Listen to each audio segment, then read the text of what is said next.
Thank you so much, Ollie. And I'd also like to thank my colleague Felix Zorzo for all of his help in preparing this talk.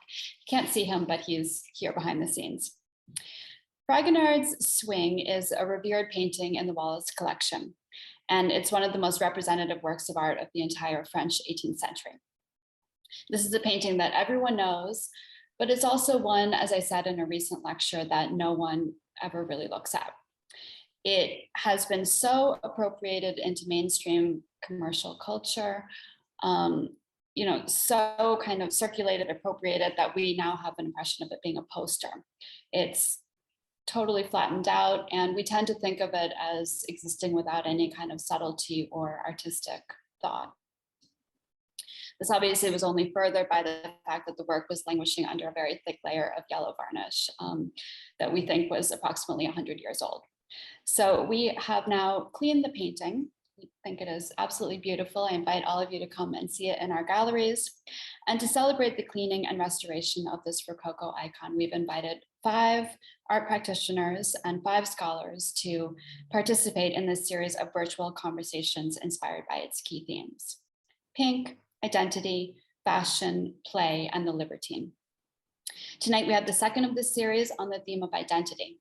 I'm joined by artist Catherine Yass and curator Dr. Rosalind McKeever.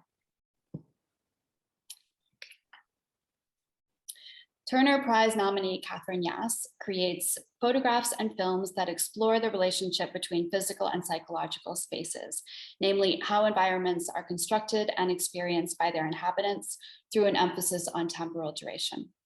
Catherine's works are in numerous public collections, including the Tate, the Jewish Museum, New York, the National Museum of Women in the Arts in Washington, D.C., and the Scottish National Gallery of Modern Art. I had the opportunity to see some of Catherine's short films at her spectacular recent exhibition, Falling Away, which was staged in the subterranean Ambika P3 gallery here in London. These films generate unsettling perspectives on the urban environment. The images question the stability of the point of view through strategies such as inversion, placing the camera on moving objects, plunging it underwater, or sending it into the air. I think the idea of movement and disorientation that is inherent to her practice finds a counterpoint in the act of dynamism and movement that we see inscribed at the heart of the swing.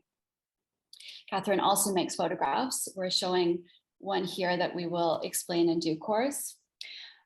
Suffice it to say for the moment that in much of her practice, Catherine concentrates on interiors and landscapes as states of mind. And tonight she'll be discussing her longstanding interest in the swing as a disruptive, indigenous representation of interplay between human emotion and landscape.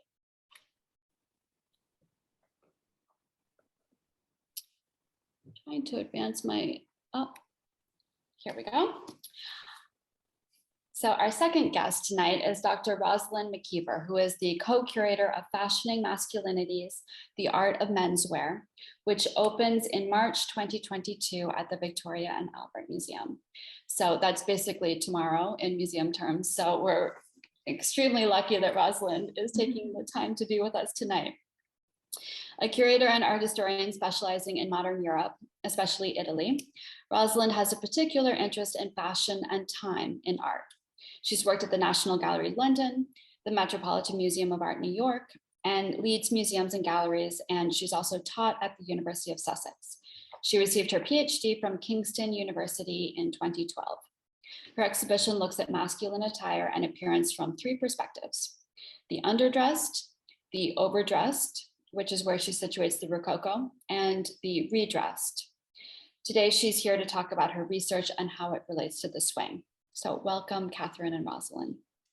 And before we get started, I want to say just a few words about what we mean by identity as the theme for this talk. There's a lot we don't know about the swing, from who commissioned it to who it represents to what they're doing. It's been suggested, for instance, that the older man is anything from a bishop to a gardener to an elderly husband. It's been suggested that the woman is in control or that she's a plaything of either of the men, actually. And so tonight we want to think about how clues of dress and gesture give us a way into the swing. How do the two genders interrelate across the painting? And more broadly, how do other aspects of the picture feed into how we read it, from the very motion of swinging to the encompassing nature of the landscape? These are just some of the questions we'll be considering. So I'd like to start by asking Rosalind more about her upcoming show. Rosalind, can you speak about some of the themes you're trying to address here and describe some of the works in the exhibition? Of course. So Fashioning Masculinities, which I must say tickets are on sale on the V&A's website. And the show, as Yuriko says, opens next March. And in it, we're bringing together art and fashion, both historical and contemporary, to take this opportunity of our current moment where we're thinking so much about gender within and beyond the fashion industry, to reflect on how our ideas of masculinity, how gender dressing has been constructed over the centuries by artists and designers, and how they've been picking it apart at the seams. So these two works from the exhibition I selected to start with this evening, and they're both placed in the central section of our exhibition, our overdressed section, where we're celebrating colorful ornament, pattern, and everything that you might not expect in the kind of flamboyance of menswear that we have both within the V&A's fashion holdings and that we see broadly within portraiture. And we're particularly looking at pink, and I recommend to everyone, if you didn't catch the talk on the swing about pink, to go back and take a look and understand how our contemporary gendered idea of the color was not at play in 18th century. It was really, it was a color of wealth, of power, of status. And so that's what we're seeing here in this wonderful mid 18th century silk suit, which dates from really the same time as the swing. And this suit always makes me think about the swing. I think partly because of the kind of gorgeous tiny flowers that are, I hope you can get a sense of how beautifully this is decorated all over. And also the sense of the trellis, which is something that coming back to the swing after cleaning, that the trellis feels so much more present. And there's something about the pattern here which feels resonant in the painting. Turning to the Perronneau, the portrait of Jacques Cazot, that's slightly earlier than the swing, coming to the exhibition on loan from the National Gallery. This is really an example of how we're using portraiture within the exhibition to think about these kind of sort of shifting, contingent nature of the way that we think about masculine attire and appearance. So for example, the suit on the right-hand side, we don't know who wore that. So it's very hard to kind of think about the identity of the wearer, to think about what they were projecting about themselves within their dress. Whereas with portraiture, we have this gift where we have such a strong sense of what they were wearing. And we know often who they are, and they're often someone about whom we have a strong sense of biography. And then we can see how the person, the clothes, the gesture, the pose are all working together. And that's something we're really hoping to bring through in the exhibition through these pairings of art and fashion. And while we're doing it primarily with portraiture in Fashioning Masculinities, I think that these ideas can be used quite productively in looking at paintings like the swing. The exhibition sounds absolutely fantastic, Rosalind, and I, for one, can't wait to get it. So let's see, starting with this painting. As you say, in the swing, and I think inscribed in much 18th century painting, there's this fascinating interplay between gesture and dress. Thinking about how to start unpacking all of this, I think maybe starting with the act of swinging itself is quite interesting. You've elected to show this work by Lancret, which predates Fragonard's swing, and is interesting because it clearly shows that representations of swinging were maybe prevalent before Fragonard. Maybe you can talk about Yes, that. Absolutely. there's this trope of swinging that you get in French painting from the start of the 18th century. And they tend to be a sort of symbol of frivolity, of leisure, even fickleness. So the movement from one side to the other is used in this kind of allegorical way. And they're often set in the kind of idyllic summertime pastoral settings that you get here with the Lancre, and this feeling of shepherds and maidens flirting in these beautiful settings. And as you say, this is much earlier than Fragonard. It's about 30 years earlier. And the woman in it is actually quite demure in her pose. She's sat down, she's looking away rather coyly. And if you look closely at her shoes, which I was inspired to do so by the Fragonard, you can actually tell that her legs are crossed. So she is being very proper over there.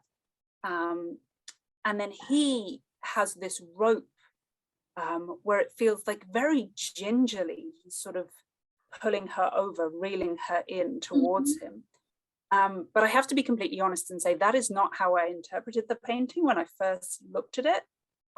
When I first saw this picture, and it's fairly small and it's kind of in a case at the V&A, so it's maybe not the easiest thing to look at from a distance, but I really thought that he was poking at her skirt with a stick or something, that he was trying to kind of flip the hem of her skirt up so that he could kind of have his Fragonard-esque moment. I know that he's really putting his shoulder into it as well, which is so, I mean, he feels quite active, and then she is sort of looking away very coyly. So I think you're absolutely right. She's very demure. Oh yeah, absolutely. But she's looking nowhere, and he's all eyes focused on the prize. Exactly. But this, I think it's so funny, this kind of sexualized reading in this picture that I completely blame Fragonard for. In that I'm sure that had I never seen Fragonard's The Swing, I would never have thought of this picture in quite that way, because it's really only with Watteau and then with Fragonard that this kind of swinging trope in French painting that at this stage in the 1730s seems relatively sweet, is sort of pastoral. With them, really that movement of swinging starts to be associated not with fickleness, but very actively with lovemaking. I think you're absolutely right. And then also something that maybe we can come back to, but that I'm just noticing and find really interesting, is that this feels like a much more open space than the Fragonard, and the landscape is much less kind of oppressive in a way, because you have a way through to see, you know, towards the distance. You can see much more of the sky, and it feels like there's, you know, they can sort of get away if they want to. Maybe they're not all sort of in this group. Yeah, it doesn't feel so kind of claustrophobic, and also you have a sense that they could be, while in the Fragonard it feels very contained, and it's a painting, as we'll come to, really a lot about the gaze and looking and who's looking at who, whereas here in this far more open setting, you perhaps have a sense that a passing shepherd could arrive at any moment, and so some kind of properness is maintained. Exactly. Okay, so beyond the representation of swinging, I understand from you that another sort of major code in the swing is, of course, the man's hat. And that's an accessory that plays a role here as well. Yeah, so I wanted us to look at this Fragonard wardrobe. It's called a print called the Wardrobe d'Amour, because it has this theme of the hat. But you have a lot going on here. So if you look in the background towards the right-hand side of the picture, you can see a bed with crumpled sheets, suggesting an activity other than sleeping. And then as you move over from right to left in the center, you have the two parents who are kind of raging into the room. Then you have this wardrobe with a rather forlorn looking young man in it. And then right at the left of the picture, the young woman who's sort of sobbing in the corner. And the textiles, the dress is really important to telling the narrative here. So it's something that you can see Fragonard doing in other pictures. So the way that the mother, for example, that her clothing is billowing is really suggesting the speed with which she's rushing into the room. On the left-hand side, you have the young woman. It's kind of hard to tell what she's drying her eyes with. It might be part of her own skirts. It might be some discarded bed linen. But it's really here about the young man and the kind of disheveled dress that he's got on, suggesting that he's quickly got himself dressed again. But really at the center of the picture here, you have the hat, which the more you look at it, the more you realize he's not using his hands to hold it up. It's very naughty. Which kind of gives you a clue to what's going on in the picture and how recently it was happening. Right. Now, is sort of how frequently were men's hats represented at this time period, and do they play a role in portraits? Well, in this period, every man, particularly of the kind of class where you have your portrait made, is going to have a hat and be wearing a hat as part of his normal day-to-day wear. And so I wanted to show you a couple of fashion plates here from the period, which show you clothing sort of the type that the two men are wearing in the picture, and with a tricorn featured on both occasions. And we saw also in the Perronneau portrait of Cazotte, he also has a tricorn. But interestingly, his is kind of folded down and under his arm. And you can see from this example at the top of the slide here of a folded tricorn that they were relatively practical objects, but they really have this performative function. I kind of almost think of them as sitting politely on the top of your head, waiting for their moment, waiting to be taken off, waiting to be used. And I think the image on the right here is interesting in terms of, if you think of kind of greeting someone, of bowing, of a kind of any sort of reverence, you're using that hat to kind of amplify that movement of your hand to make everything larger, grander, more obvious, more overblown. So the hat becomes a really useful, a really active way of engaging in the world, whether in day-to-day life, in dancing, in all sorts of ways. The hat has this really important role for men. But I think it's really interesting that both of the men in the swing have their hats off, and that those hats are doing quite different things. So you have the older man in the background with the hat kind of resting, and then the younger man who is gesturing very clearly with his hat. So here we have a detail of the young man gesturing exactly as you say with his hat. And I think you were observing that the hat, there's a sort of intention to call the viewers' attention to it, because you have the flowers that are juxtaposed against the hat and even kind of going into it. Yeah, they're going into the hat. He hasn't flattened it down. He could have, as I say, they were fairly practical. He could have flattened it down. He could have put it down. He could have done a lot of things with it, but he's made a very active choice. And it really, in terms of understanding where we are in the picture, it's very helpful because you get a sense of how much his arm really is in the middle of a rose bush from the fact that those flowers are going into the cavity of his hat. That he's very much in there. And I think that's something that the cleaning has really brought through, how much he's really lying in a bush. And I think from a kind of dress history perspective, and Poe's perspective, it's really interesting to think about how uncomfortable this would have been. And you can see in the way that the silk of the suit is painted, the way it's kind of stretching and in tension and ruffled and wrinkled, that this is not the pose that the suit was made to adopt. He's really pushing it. Mm-hmm. But I think that it's that kind of awkwardness is something that Fragonard has put in. He could have smoothed it all out. He could have made it look kind of beautiful and serene, as if that's what he did every day, and he told his tailor about it and was decked out accordingly. That discomfort really comes through. Mm-hmm.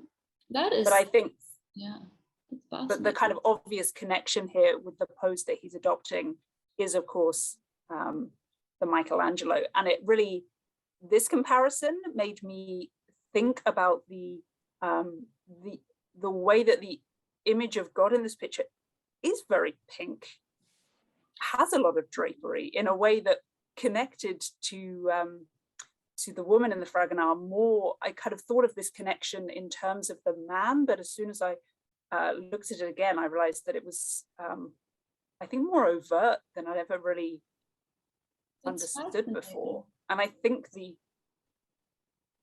what's really interesting is because the Michelangelo is all about the gap in between the fingers. It's all about that tension.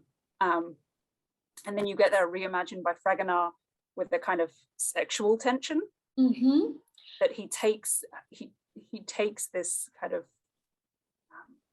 incredibly well-known image, as it would have been then as well, and really kind of almost parodies it. Absolutely. And then inserting the hat, which he would then go on to really play up in L'Armoire, the image that you were showing just now, I think is almost more, it really sort of puts it's like an exclamation point at the end of his hand, really making his point. That's really interesting.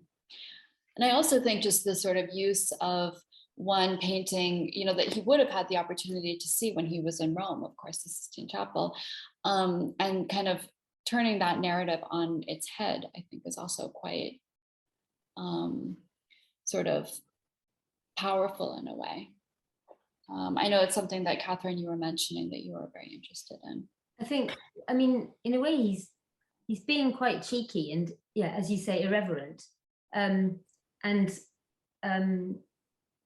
completely kind of using this well-known religious symbol for a kind of sexual end. And also, I think it's really interesting what you were saying about the way that the man has fallen, because on the one hand, he's really disheveled, but on the other hand, the flowers inside the hat are like a perfect still life.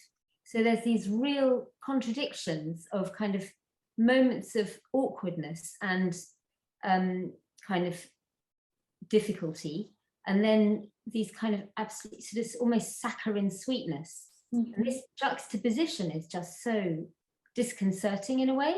And also, I've just noticed that the little statues of the angels on the right are kind of mirroring his pose of falling, but in a kind of more sort of cute little deliberate way. It's so true. There's all these weird kind of tensions being set up, which I think are very uncomfortable. And then here is potentially another one, because it's so interesting, I think, that the dress that this young woman of, sort of uncertain background is cavorting in the swing is sort of intentionally or not mirroring the dress that Fragonard's teacher painted Madame de Pompadour in, who was, of course, in her sort of at her high point, the most powerful woman in France, in the French cultural world. But so, Rosalind, am I right in thinking that these dresses are similar? Is that possible? Yes, I definitely think there's a similarity here, and I think that I would speculate that would be deliberate, in that you would want, a young woman would want to dress like the most powerful woman in France. So I think it wouldn't surprise me if that was a deliberate choice. But I think it's a really interesting example of seeing the kind of the same dress and who wore it best, in terms of how Fragonard is taking the elements of Boucher's painting, of the dress, of the sculptures as well. He's using that foliage, landscape, and architectural elements, and he's animating all of them in a completely over-the-top way. But the one which you really notice is the dress, and it makes the dress seem more over the top because of how it's billowing, how it's moving in space, and then how it's illuminated. Through that, you get this incredible kind of sheen of the silk, and you get the sense that it feels like it's got more ruffles, more lace, more than Madame de Pompadour, because of how he's put it in motion.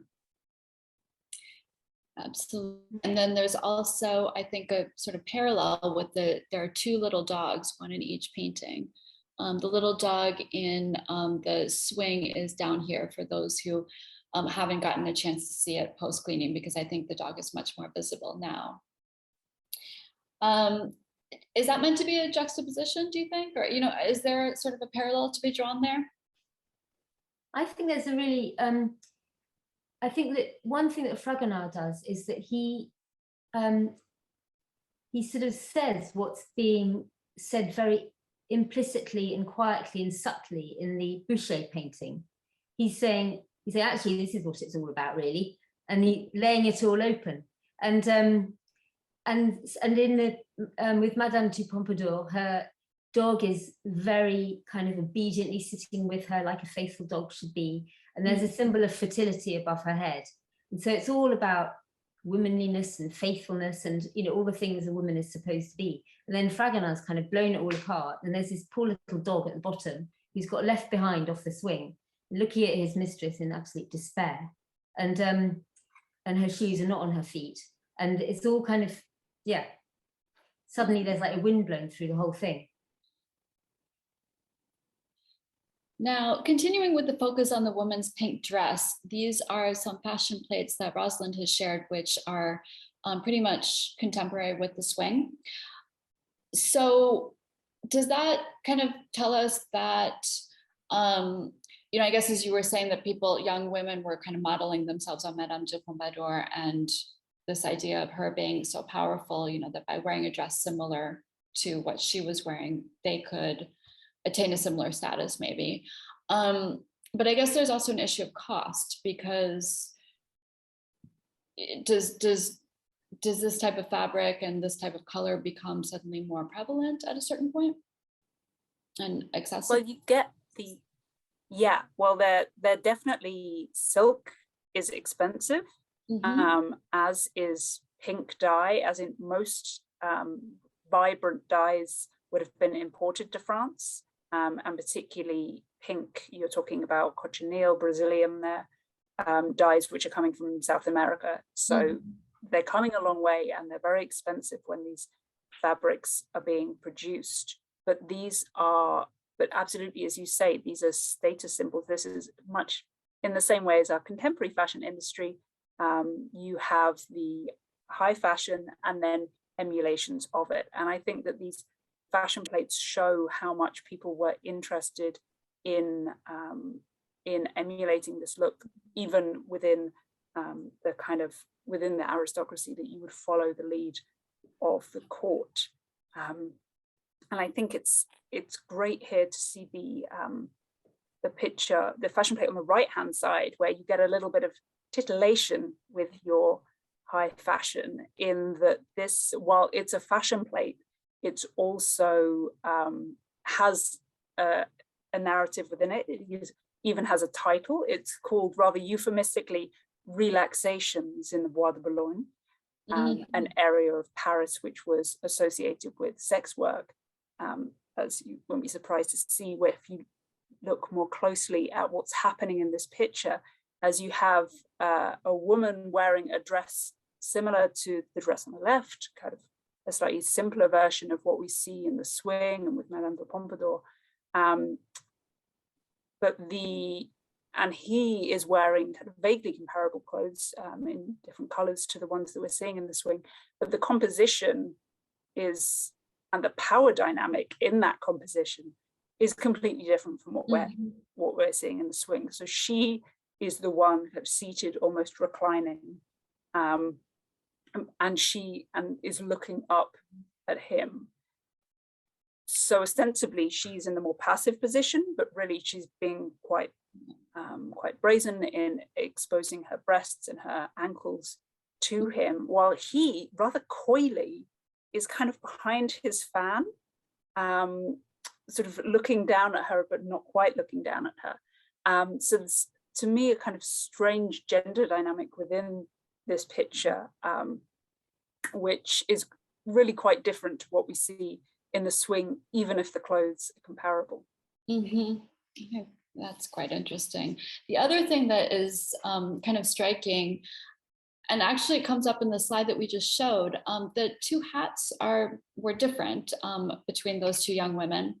And then interestingly enough, in the swing, the painting, there's this very sort of innocent hat that becomes much more elegant, but also sort of more elaborate and more, I mean, it definitely feels like something even less rustic than the woman's dress in the first place in the engraving of 1782. And I wonder if, what kind of transition happened between those two hats? Is that just sort of a natural evolution in fashion, or was the painting intended to look more innocent? I think it's a bit of a fashion shift here, in that the shape of the hat that we see in the swing is called the bergère, which means shepherdess. So it's a kind of, again, coming back to this theme of the pastoral and the idyll that we have here. We have her wearing this very fashionable, actually, it's kind of has this rural connection, but it's a very fashionable hat, a very fashionable shape. But in this period, in the 1760s, it could well be worn in this rather simple way, just decorated with a few flowers. Whereas, as you say, the print is going into the 1780s, it's going into the reign of Marie Antoinette, when we're seeing more elaborate headpieces, seeing more elaborate hairstyles. And so it's maybe therefore unsurprising to see that the hat gets embellished a little, that the kind of layers of ornament being added to the bergère are growing. Okay. But what I really spotted looking closely at the hat in this image is how much the feathers, and they seem to be feathers that are added to it, how much they give her more dynamism. They make her feel, you're more aware that she's moving through space, moving through air. And these paintings of swings tend have another trope of them, is that they would be allegorical, that they would be symbolic of the air itself. And so I think the engraver having added an element that gives her more dynamism and a kind of greater airy feel, there could be kind of other reasons happening as well as fashion. That's so interesting. She does feel very sort of bird-like somehow, with her plumage fluttering behind her in the print. Right. So yeah, and I think, I was just looking at it there and thinking that also how to situate her within the space in a black and white version of the picture is a bit of a challenge. Yeah, absolutely. That makes total sense. So as everyone knows, the swing was famously reinterpreted in 2001 by Yinka Shonibare. And we wanted to show this image here just because of this sort of discussion about the changing hats or the evolution of the headpiece. And then, of course, he famously decided to show her without her head altogether. I'd be curious to know from both of you what your thoughts are on that, or what you think the goal, the point is being made about, what is the point that is being made about the painting in this work of art.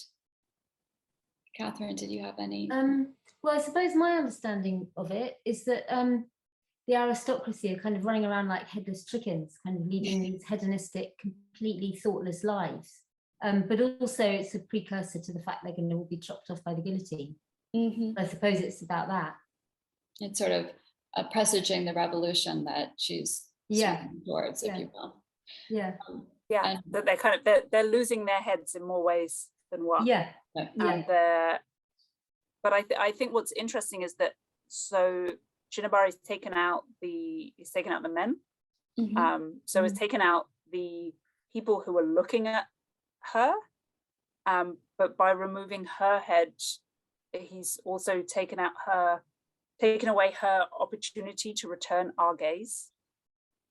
So he's really played with the kind of themes of looking and pleasure that that operate within the swing.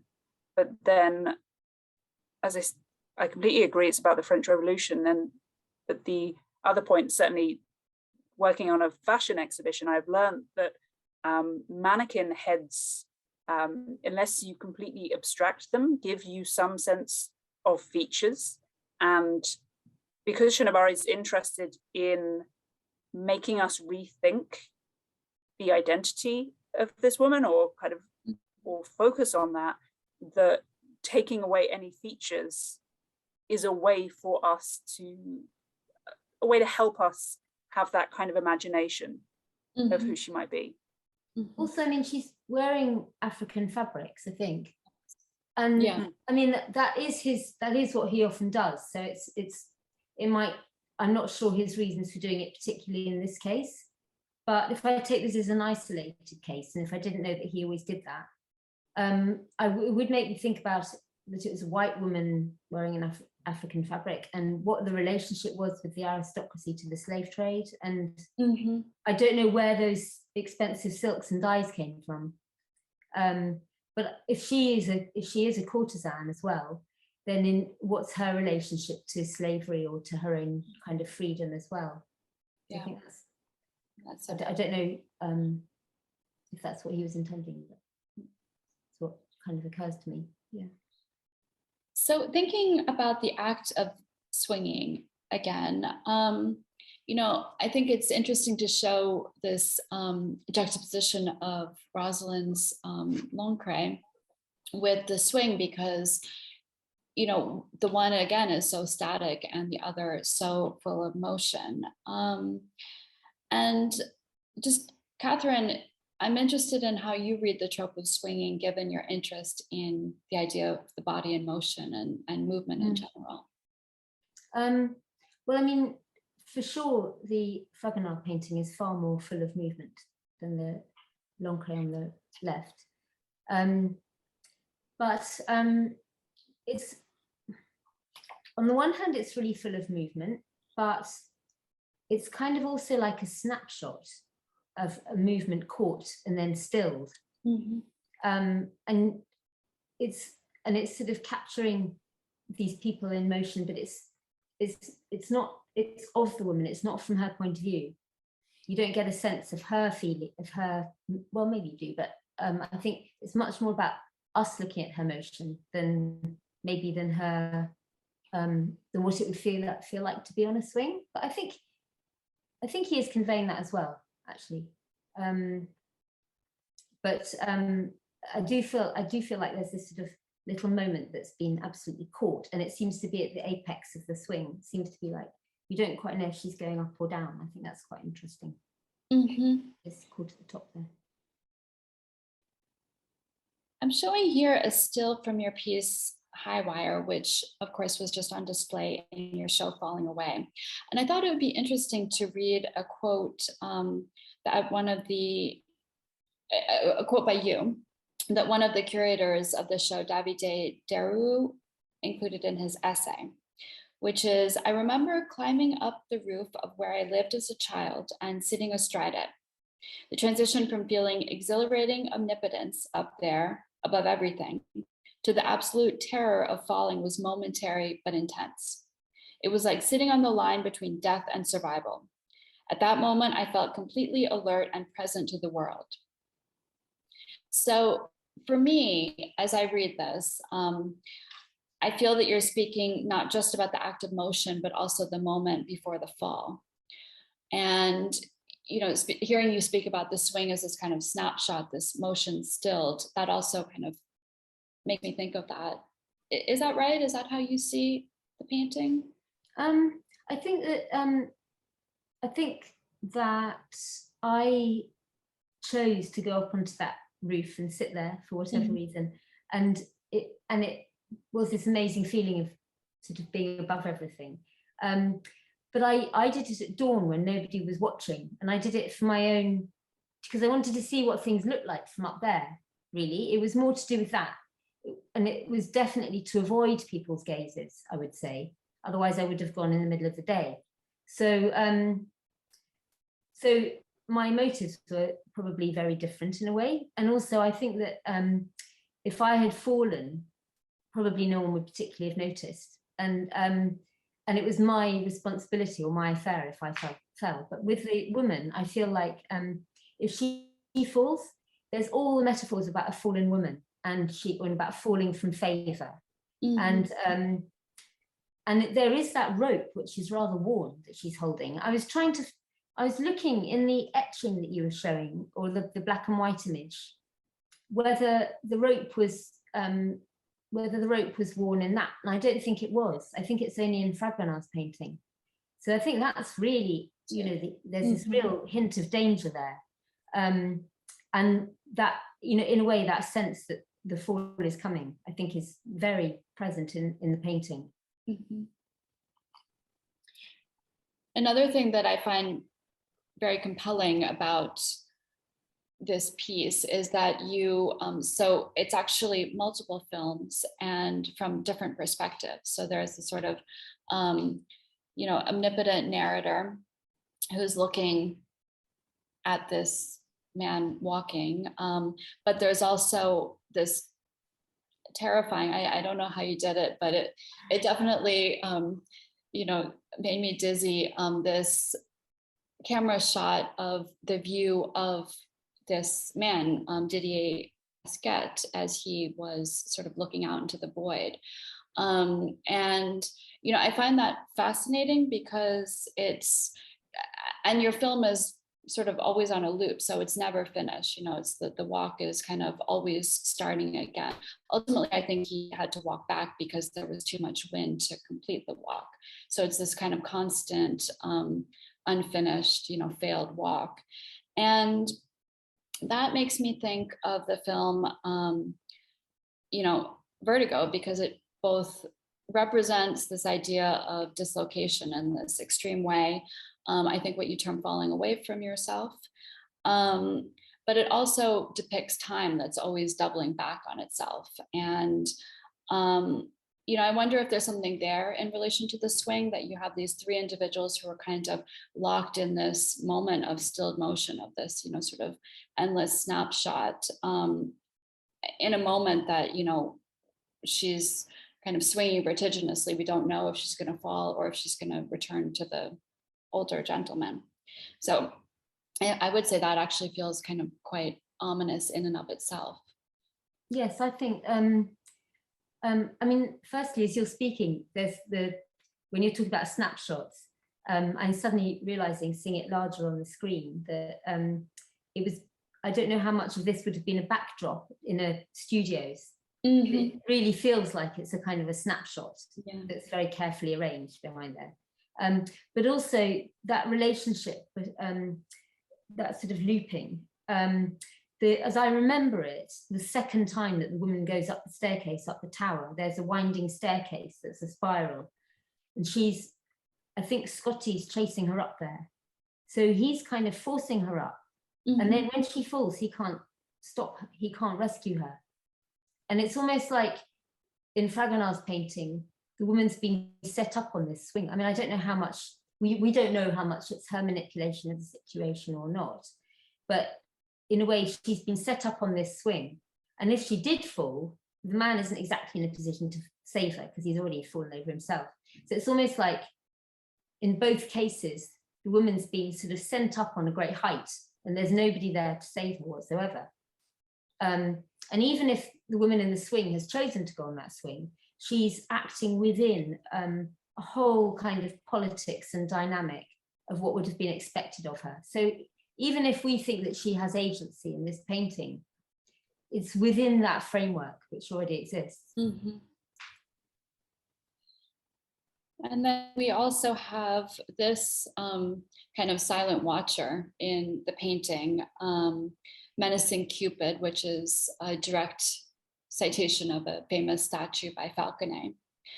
And, you know, sort of starting to think about your work in relation with the swing and Rosalind's work on gesture, of course, the idea is that he's saying hush and kind of casting this veil of secrecy over the painting. But I also wondered if it could be related to the idea of time and the fact that he's watching, he can't stop what's going to happen. It's sort of ongoing in front of him. They're all kind of caught in this sort of endless moment. And he's sort of both observing it, but also kind of egging it on in a way. I just thought that was really sort of interesting. And I wondered if there was,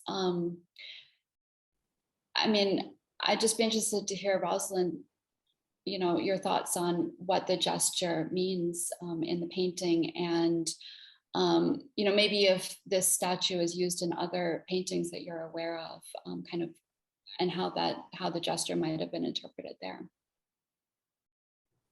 Well, yeah, I'm thinking of it in terms of as you say, this veil of secrecy that the Cupid brings over, and while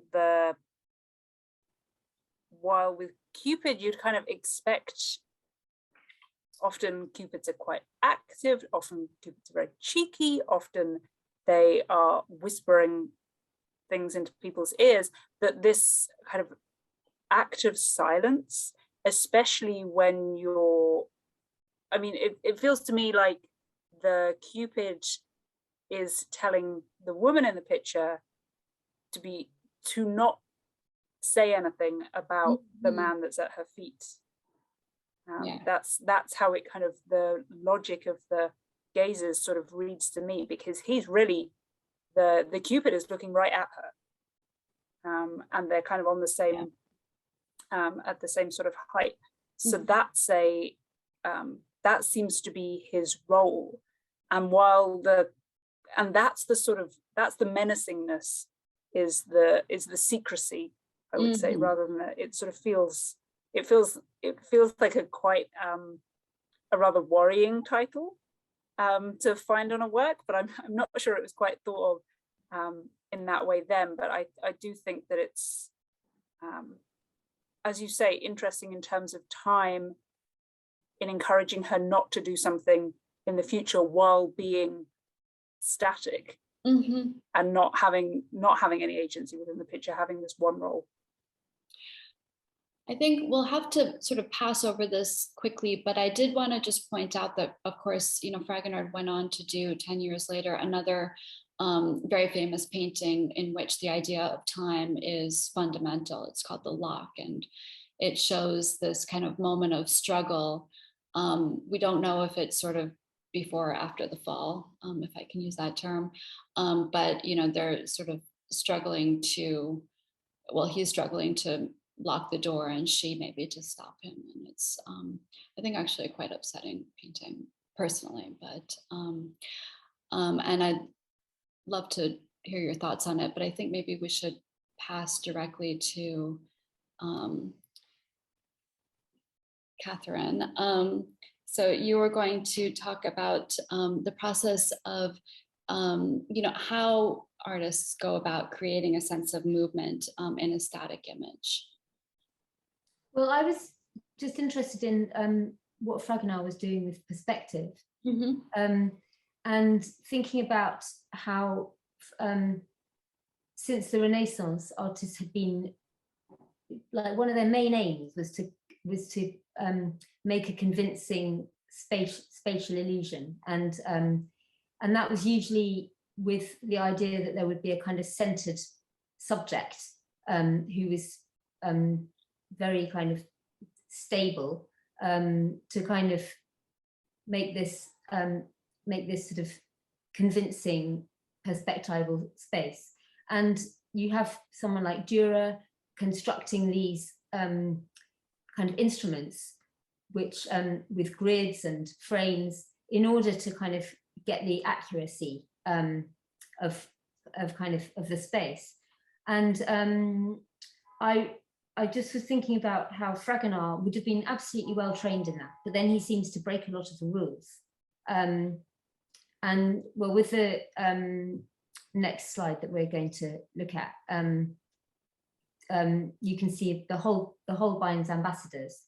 You can see that in that you've got everything perfectly placed. You've got the lute, you've got all the things on the table, all the perspective is absolutely correct. And these two men who are kind of these subjects who can occupy that space, and then cutting through the whole thing, you've got this skull, which if you go around to the side of the painting, you see is a skull. And I think that Holbein is being very clear that you stand in one place or you stand in another place, and from each place you see a different perspective, and in a way, I suppose, saying that you can't be alive and dead or see life and death at the same moment, in a way. But then I think that Fragonard kind of takes that and in a way he bends everything, because he's trying to kind of get this view of the woman's dress from the point of view of the man and the viewer. He's trying to do it all at the same time and have two different viewpoints. And to that end, he seems to have lengthened her legs, made the swing completely. I can't work out how she's sitting on it. He seems to have bent her legs, bent the rules, bent the perspective in order to kind of get this sort of cheating view, in a way. So I feel like the whole painting is full of trickery, and Holbein is, very sort of rigorously laying out exactly things as they should be, and everything's in their place, and everything here has just been knocked off kilter, I think. So I think there's a kind of an anger as well, a kind of almost like throwing everything out. It's so interesting that you say this, because I've always thought of the motion in the swing as just back and forth, but actually as you're talking, it seems to be much more going around her. Yeah, things can't exactly. She's going to us and to the man. Yeah, yeah. So these are from your corridor series, these light box images. Maybe you could talk briefly about what we're looking at. Yeah, I think the colours here look even more vivid than they do in my light boxes. But they are from a psychiatric hospital in London, and they were originally part of a commission to do portraits of the residents. But in the end, I got really interested in the corridors as these sort of liminal in-between spaces. And I found an archive of photographs of the architecture when it was first built, which were all taken from the centres of the corridors. Again, with that idea of the subject being in the centre and a very fixed, stable entity, which is obviously at stake and at question in a psychiatric hospital, and something which is not stable at all. And so I was wondering how I could convey that, and I started to play with altering the colours so that whilst you get the perspective reading into the depth of it, you're also getting the colours surging forward, not obeying the perspective. And in all, you could say that they have a space of their own, which is to do with the colour space rather than to do with the perspective space. And I was thinking about how things like the smells in the hospital and the shine on the wall or the touch of it, all of those things, or the lino on the floor, all those sort of feeling things seem to be as strong for me as that more kind of scopic looking voyeuristic gaze, which you see in the Fragonard painting. And in a way, I was quite conscious of paintings like The Swing when I was making these. Do you mind if we fast forward directly to this?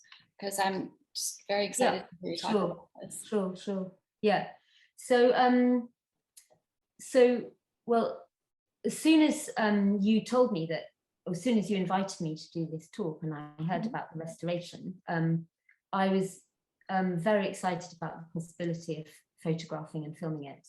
And what I've done here is I've sort of put the painting in the retoucher's hand in the same color regime, if you like, to make them both one image together. So the activity of the retouching becomes part of the painting as well. And also I photographed the painting at an angle so that I've sort of, in a way, not allowed Fragonard to have his perspective games, or I'm having my own perspective game again with him, if you like. So yes, Catherine came into the Wallace for 2 days to look at the Fragonard while it was off the wall in conservation, and then also to engage with it and to make art. I should say this is my hand. This was done all under the close supervision of a very highly trained professional conservator, so no painting was actually touched in the process.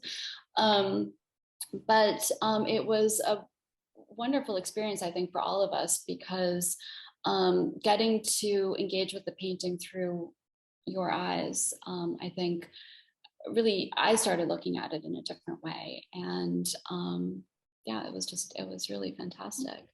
And then you also got Martin to use his hand. Well, in fact, the reason why I asked you if you would mind doing the painting was because when I got the photographs back of Martin retouching her, I was really disconcerted how, whilst I don't know why I asked him to paint her little finger, but I did.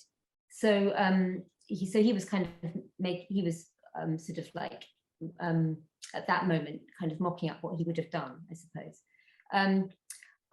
I was just quite shocked by how flirtatious her glance was, even at the paintbrush sort of tickling her little finger, as though there was actually a kind of relationship going on there. And it really kind of disturbed me that it was this kind of male hand retouching her. So that was why I wanted to find out what it would look like if it was a female hand. And to me, it does look different, and it looks like you're painting her nails, and she's just quite enjoying it and being quite amused.